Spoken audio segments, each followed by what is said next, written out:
In this demonstration, I want to show you how to use the multi-layer dies by PressCut, this time the circles, to use them as stencils to spray or spritz through. And I just think this is such a flat card but has so much life in it. It'd be beautiful with some sort of stamped images or mermaids and things all over it. And I've used the fantastic Eyes Ink quick dry sprays, which means that I get this beautiful look, but I'm not waiting for hours for the colours to actually dry. And you can see a colour definition in every circle, whereas normally all that you would get is the colours would blend together. So I'm going to move that out of the way. These are the dies that you get in the set, and all I've done is I've cut pieces of card to 8 inches square. So this is just standard super smooth card, and I've cut this to 8 inches square, and I've cut each die out from the centre of it. And because the Eyes Ink die sprays are quick drying, if you look, there's very little leak through to the back. These have been used 5 or 6 times now. So there's very little leak through to the back. It creates a beautiful look, but it doesn't actually affect the card stencils. Normally, card stencils you can use once, maybe twice before they really start to soak. But because the Eyes Ink sprays, these actually dry from the surface up rather than soaking in.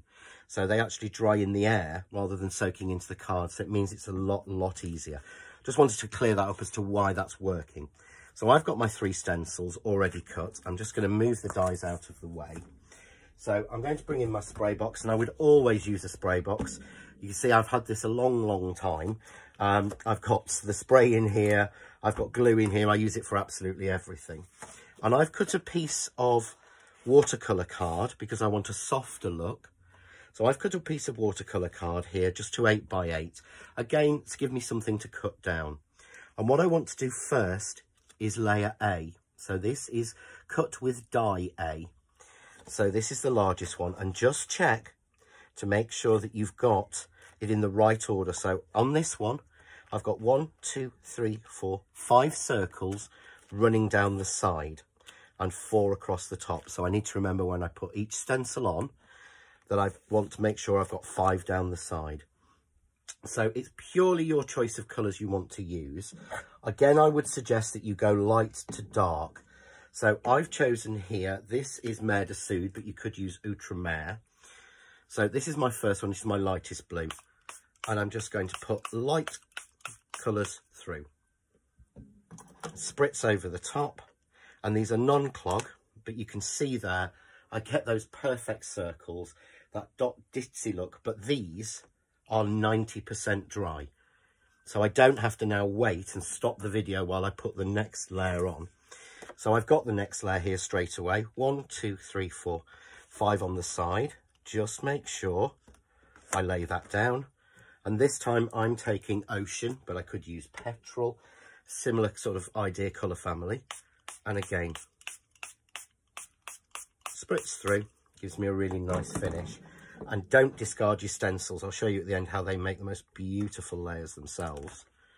So there I've got the blue going to the green.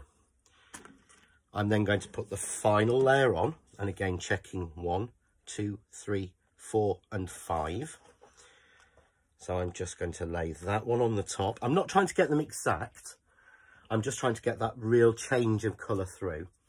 And this time I'm going in with Encre, so I could use Cassis as well. And just giving them a spritz through to darken that shade. And again, we'll just take that one out. And you can see there, they're like planets. I've got that colour mixing between the blue on the outside, then the greeny colour, then the purple in the middle. So that is nearly dry. This is the fantastic thing about these. I've not had to wait in between, and it's just going to evaporate off. So I'm going to pop that to one side because I want to show you another quick technique we can do with these, which is you don't have to make sure that they're in the right place. So you don't have to use them like that. So all I'm doing is moving my stencil about again on a piece of card. Put my blue on. I'm then going to pop on some of the greeny colour. And again, I might move that.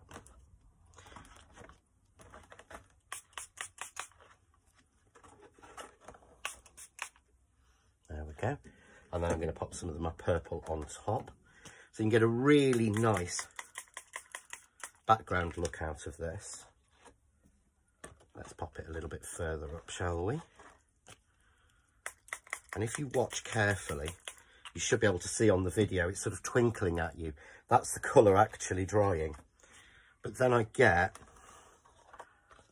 a really nice background, and I absolutely love that. And again, it's using your dyes in a different way. So all we need to do, I'm going to put this together now. So I've got my piece here, and I want to put a layer on top of it. So what I can do is I can use the piece that I've used to make the stencil. So that's got all those dark colours and raised over the top. Works really well. Or I can cut a new fresh piece, which is what I'm going to do here. So I've got a new piece here of just simple white stamping card. Again, something quite plain. I'm going to use layer A because that has the largest circles. So this is my favourite topper, but strangely my least favourite when I use them singularly. That's what I love about having three, you can do loads. So I'm going to run this through and we're back in a second when this has been cut. So my die is now cut. Just take that out and again, save the circles. I don't waste any of the circles. And what I can actually do is there's a sample that we've got that hopefully someone will be able to show you with all the circles where they've been sprayed. We'll try and show that as a demo as well. So here's the piece that I made, all dry, because it's quick drying. So you use that as it stands, or put your colour on top and really get that sort of shock effect between the bright colours and that. So all I'm going to do is take a little bit of foam tape. Now, when you're foam taping this, this is the A layer, so there's less card on this than anything else. What that actually means is we've kind of taken a lot of the guts out of the card. So all I do is cut some little pieces of my foam tape just around the centre, just to support it, because we've taken a lot of the workings out of the card. Let's grab a little bit more foam tape for the bottom. I never cut off a piece that's big enough. I'm terrible, really. We'll pop that there. So I've gone all the way around the edge, and then I've added some little bits for stabilisation in the centre. So we're just going to take our controlling tape off. There we go. Get this off. And again, the same in these little bits. And you don't have to put any in the middle. However, you will find that it stops it dipping. And this first layer, the A layer, has, as I said, less card in it, so it can dip quite a bit. So again, check 1, 2, 3, 4, 5. 5 on your top piece. And all we do is place it over the top. We've got that. We'll just take a little eraser, take that glue mark off. And all I'm simply going to do to finish is trim this out by undercutting it. So I've got my scissors tilted at a sort of 45-degree angle that way, so that I'm cutting beneath the top layer. Just means you don't get that raggedy edge. There we go. And then I would pop that onto a card blank, add any sentiment, and finished. But a really different look that you can get depending on whether you put the colours on the top or whether you go for just stark white. And here's a piece I did earlier and I did first.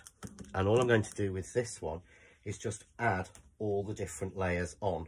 So here's the purple. I gave this one quite a vicious spray. So 5 is running that way. Okay, I'm then going to take the next layer to check the 5. There we go. And then the final layer on top, again, check the 5 down one side.